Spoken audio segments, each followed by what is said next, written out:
صلوا على سيدنا محمد. اللهم صل وسلم على سيدنا محمد. اليوم غادي نهضروا على المنجمة ليلى عبد اللطيف. هاد السيدة اللي سبق ليها توقعت شكون هو المنتخب اللي غادي يربح كأس إفريقيا، وقالت باللي هاد الكاس غتديه غير السنغال بوحدها. المغرب. عندنا شي توقعات للمغرب؟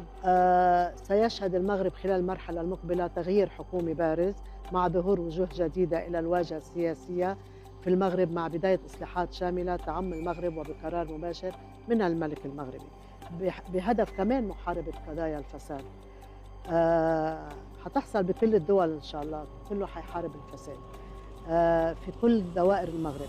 للمرة الثانية أعود وأقول للشعب المغربي: انتظروا المفاجأة الرياضية القادمة التي سيحققها الفريق المغربي خلال الفترة القادمة بمونديال حلو، 2026 انت كل مرة بالرياض. بالمونديال بتتوقعي شيء ايجابي للمغرب. هي ومصر، حتى بالسعودية يمكن حكيت عنها قبل كمان، فريق الهلال يوصل. صح.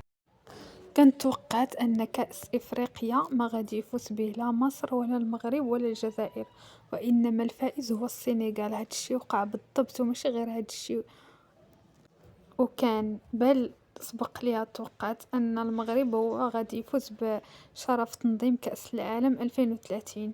ماشي غير هاد الشي، بل سبق ليها توقعت سقوط شخصيات سياسية، وسبق ليها كذلك توقعت كوارث بيئية، وتوقعت كذلك أحداث سياسية في المغرب.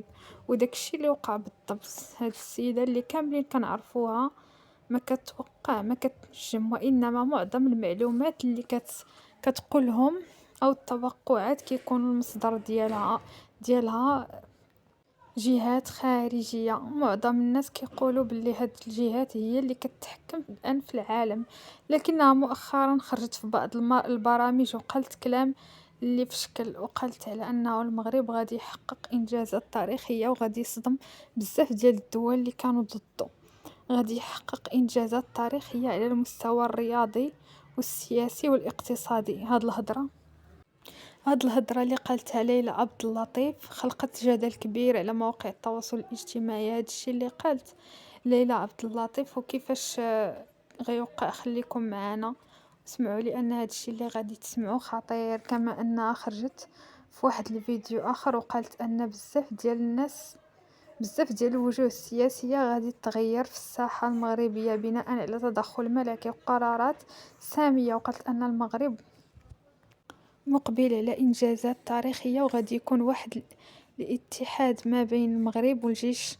وقالت أن صاحب الجلالة الملك محمد السادس هو اللي غادي يرجع له الفضل كامل الإنجازات اللي غادي يحققهم المغرب. هاد السيدة اللي كتخلينا نطرحو مرة أخرى، واش بصح كاينين جهات كتحكم في العالم أو مجرد توقعات وتكهنات فقط؟ كاملين كنقولوا كذب المنجمون ولو صدقوا، ولكن كاملين كنقولوا انه كاينين شي شخصيات وشي جهات اللي كيتحكموا في العالم. عطيونا الرأي ديالكم في التعليق، وقولي لنا شنو بان لكم في هذا الكلام وفي هذا الشيء، وديروا مشاركة. ما تنسوش تشاركوا في الفيديو باش يجيكم كل جديد، وديروا جيم. وشكرا لكم حيتاش كتشجعوا المحتوى الهادف ماشي المحتوى التافه. الا بغيتو ندير لكم فيديوهات اخرين على الفضائيين ولا على مايا صبحي ولا على هادو اللي خارجين دابا كيقولوا شي هضره في شي شكل، كتبوها في التعاليق.